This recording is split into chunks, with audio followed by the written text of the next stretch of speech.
Alright, let's get this over with. I don't know why people give me these fucking videos. I do not care for Ellen DeGeneres. I sort of just assumed that she was, I don't know, the type of individual that 40, 50-year-old wine moms watch. And that, I don't know, again, it's just not it's not, content for me. I mean, I actually have, interesting things I want to watch, and this just isn't it. But apparently, I was told that she went through this downward spiral, and she's trying to come back, and it's failing because, and again, not watching the video, I'm assuming, again, if you're rich, you're also weird, a fucking disgusting human being, especially if you're an actor or an actress.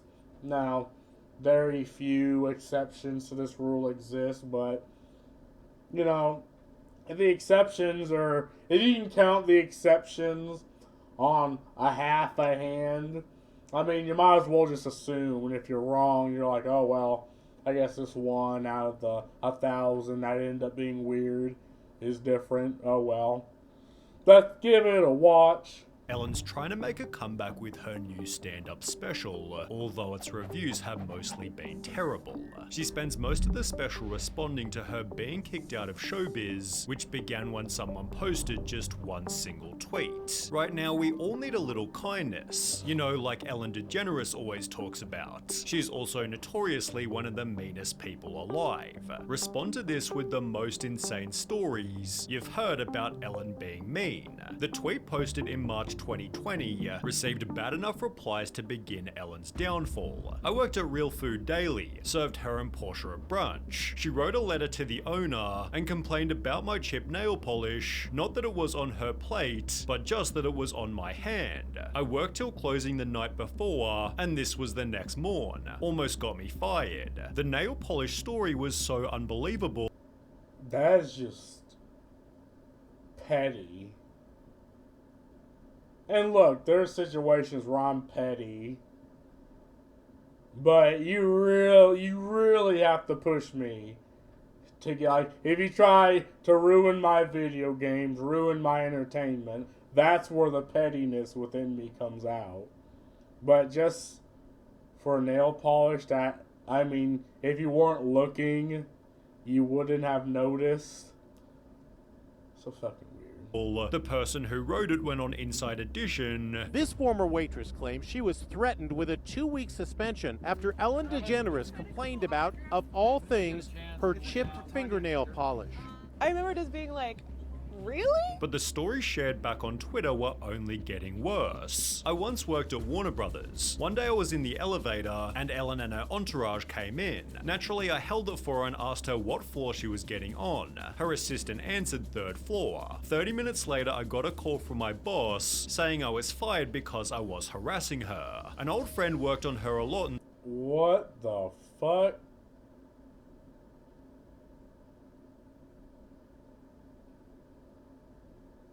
smiled and said good afternoon to her one day, and she became unhinged. Who do you think you are? You don't look at me, yada yada. She said Portia was with her and seemed embarrassed and tried to calm her down. Has forever changed my opinion of her. The responses went on and on and on, all of which being compared to Ellen's classic catchphrase. I always end each show by saying be kind to one another. Audience member Dana DiMatteo then went public with her degrading experience on the show. They tell you, you can't be smarter, funnier than Ellen. She's the comedian and the star, not you. Don't be funnier than Ellen. Ah, so she's the, what is this?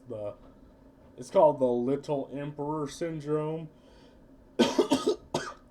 Where you got to treat that one person as if they're like, the star of their fucking anime, the anime protagonist. That's gonna be hard considering she's not that funny to begin with. If you've been a comedian your whole life and you're afraid a random audience member will upstage you, maybe you're just not funny. Dana then revealed that Ellen's completely different when the cameras turn off. How does the Ellen we see on TV compare to the Ellen you saw when the cameras stopped rolling? Totally different. She would only speak to the audience when the cameras were rolling. As soon as they turned the cameras off, she would not even acknowledge the audience. She would just sit on the couch, basically. Which was supported by Hedda Muscat, one of the show's former producers. Toxic, phony, hypocrite, liar. Damn, she's just letting it all out. What she is. She agreed that things She were fucking different altered right then and there.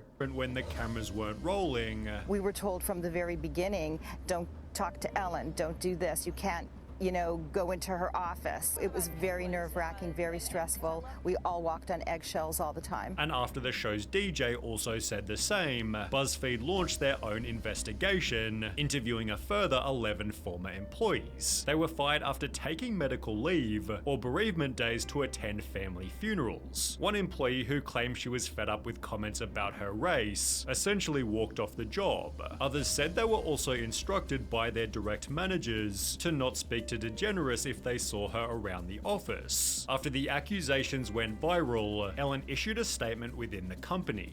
Hey everybody, it's Ellen. On day one of our show, I told everyone in our first meeting that the Ellen DeGenerate show would be a place of happiness. No one would ever raise their voice, and everyone would be treated with respect. Obviously something changed, and I'm disappointed to learn that this has not been the case. And for that, I'm sorry. Anyone who knows me knows it's the opposite of what I believed and what I hoped for our show, yet Ellen's former producer certainly didn't buy it. So when Ellen says she's not aware of this environment, you don't think that rings true? It's a lie. Ellen then took a 2-month break. Yeah, not surprising.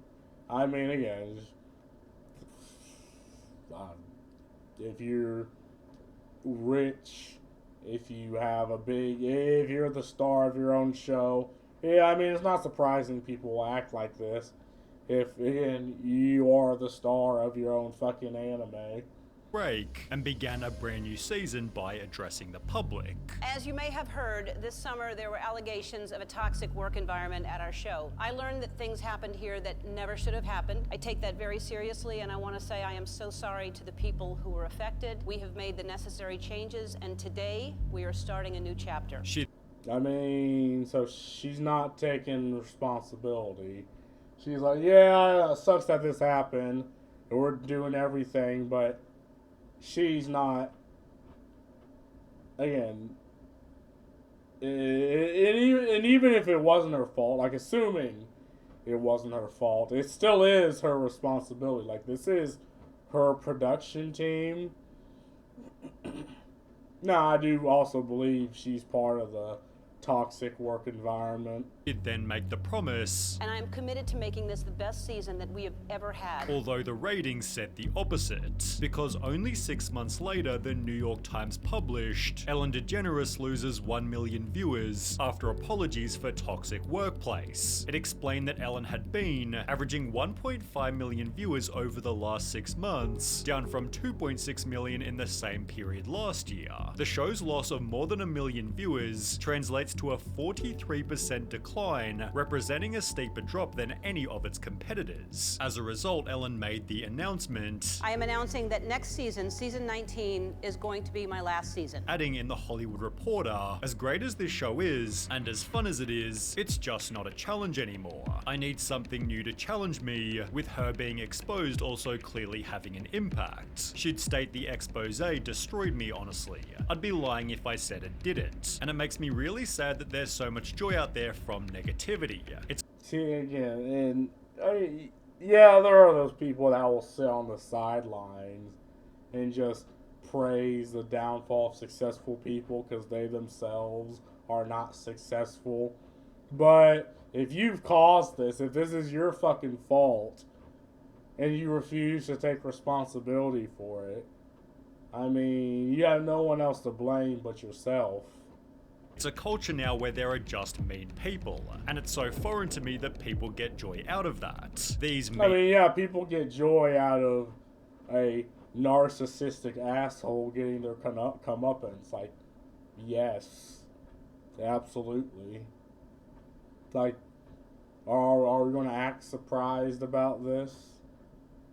People responded stating, even without the controversy, the show hasn't been fun and genuine for years. It may have never been, but at least it seemed like it. But Ellen is tired of it all, and she's lousy at hiding it now. No more dancing by her, no monologue half the time, bad jokes that are dragged out way too long, tons of old show clips, tons of self-promotion, and a guest host every Friday. These elements led to an average final season, which Ellen concluded by crying with her audience. She then mentioned the possibility of returning to acting, but instead made a documentary titled Saving the Gorillas: Ellen's Next Adventure.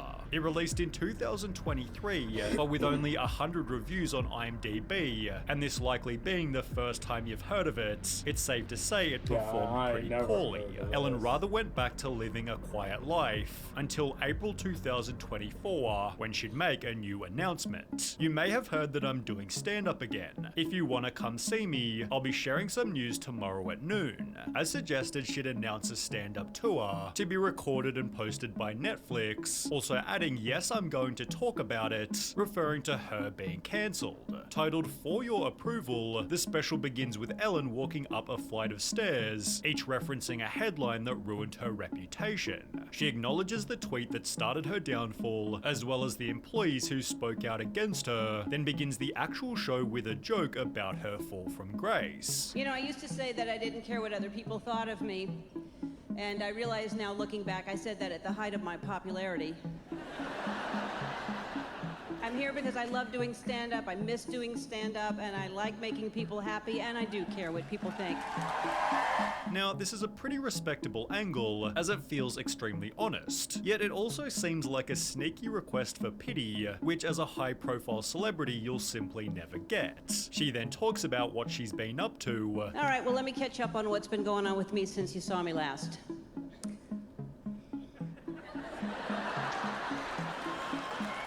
Oh yeah, I got kicked out of show business.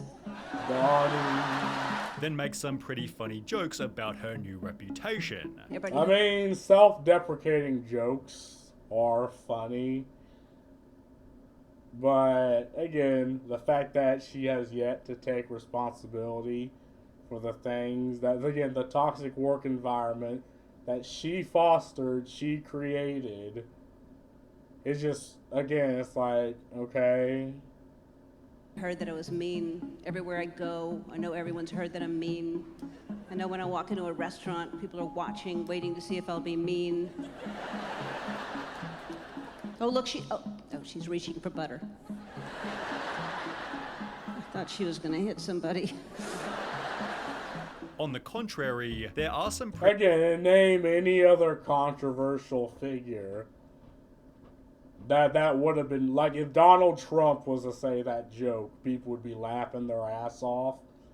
If fucking Alex Jones, like any other controversial figure that would say that, it would be funny. But I guess it's her attempt to try to seem down to earth, and I get it, her audience are there to just be like, oh, yup, clapping, laughing monkeys. That's just not funny. Pretty out-of-touch segments. For example, her joking about her car features, which you'd clearly only find in a luxury vehicle. Then there's that one, that button that inflates the back of the seat. You know, the one that makes you feel like you're getting spooned by a pregnant woman. She also makes this out-of-touch. Again, if it was said, these jokes were said by literally anybody else, except a narcissist asshole, it would be funny by any other controversial figure. Joke. We're all interested in different things. We're all good at different things. I was talking to someone the other day, and they said, Ellen, I don't know how you get on stage in front of people. I could never do that. And I said, well, I don't know how you dry clean clothes.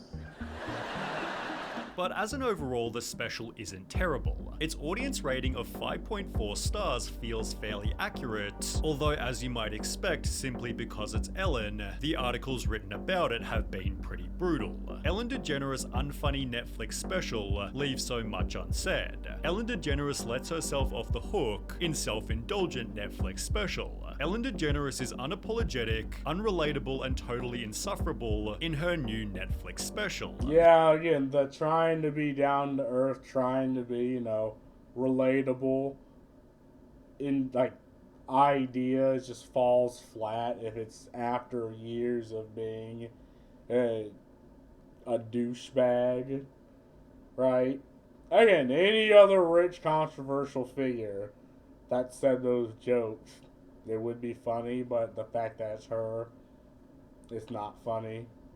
They'd write, the problem with For Your Approval, aside from the fact that it's almost never funny, is that it feels so disingenuous, so calculated to rehabilitate an image and preserve that triumph for prosperity. Another article stated it's one of the weirdest stand-up shows in recent memory. Half observational punchlines, half closing argument in a trial, featuring Degenerate as her own defense attorney. Neither half works on its own. Taken as a whole, it's an exhausting mess. Yeah, it's like the, what are the individuals? The citizens of the earth type individuals using themselves as their own defense in, like, court trials. Yeah, that's kind of how it feels like. They'd also add self-awareness is different from taking responsibility. Degenerate offers no apologies or even explanations for her behavior, yet in other more Yeah, and that's the problem, right? No, I can kind of... Like, this right here is the issue people have. It's like, oh, after all the allegations, you don't do any of this. no apologies or even explanations for her behavior, yet in other more favorable reviews, unapologetic was used as a positive.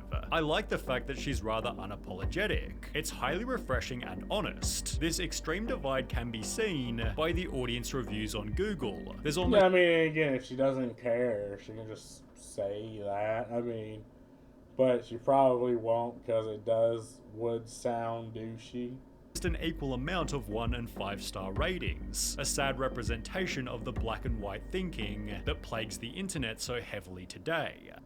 Yeah, and, you know, there's always the individuals that will defend her because of ideological reasons. And now she's in the UK, we don't want her either. Her comeback failed because she still refuses to take responsibility for being a toxic boss. She tried to create this narrative that she was canceled because of misogyny, not because of the fact that she was a toxic person exactly. And again, that argument will bring certain types of people to your defense, because there's people that only really have this worldview where if they see the word, it's like they see the trigger word, and it's like they're like, I must defend. She says she's been kicked out of showbiz like it was anyone else's fault. Wrap your head around that. She can't even see that she is the problem. Imagine getting filed for simply holding open an elevator door and asking which floor. I would lose it. Yes. Gee, dude, her apology was hilarious. The fact that she would have the audacity to say, I've learned that things happened here, when almost every criticism was directed at her, is classic, man. Very funny, Ellen. Yeah, still got it. Ha ha. It was all one big joke all along. According to her, it was. I refuse to believe that the cheering audience at her Netflix stand-up weren't paid actors. I mean, again, there were probably people that drove and are fans of hers and went there specifically to see her. I've been kicked out of show business. Claims person from the stage of a Netflix special. Yeah. Keeping people far from jobs is beyond disgusting. Yeah, then again, if they absolutely do not deserve it, then yeah. That is absolutely disgusting. And again, I blame the businesses for falling for it. I mean, you can blame Ellen DeGeneres, but whatever company that guy worked for is obviously also to blame, because he didn't even try to verify it. He's just like, nah, you're out. The elevator story not only is wild, but genuinely is the craziest thing I've heard about an entitled celeb. Oh no. There are more. In fact, Alan is far worse than James Corden. Now, this alone should be a crime. The fact that Ellen is worse than James Corden, who was already unlikable to begin with, says a lot. Yeah, That alone should be a crime against humanity. If you're worse than James Corden, you should just get the fuck out. Even the laughing in Netflix special sound more like a laugh track over actual people. Never liked her. She's always had a mean streak. About time she was called out. Again, her content is just not content for me. Like, I'm not a 50-year-old wine mom, so I'm not going to care. You gotta be a real monster to fire an employee for attending a funeral for a family member. Oh, God. That's just absolutely crazy. And then this is why people don't care what celebrities have to say about the environment or about woke issues, about political issues. It's like, if you act like this, right? Like, well, no one, what the fuck am I going to glean from your expertise if this is the way you act? He's leaving the country. Sorry, my fellow Brits. You gave us James Corden, so we give you Ellen. Yep. But anyway, it's such an odd situation. But most it is absolutely deserved what's happening to her. And even if she won't, come to that conclusion, a lot of people will for her. So that's all I gotta say about this. Peace.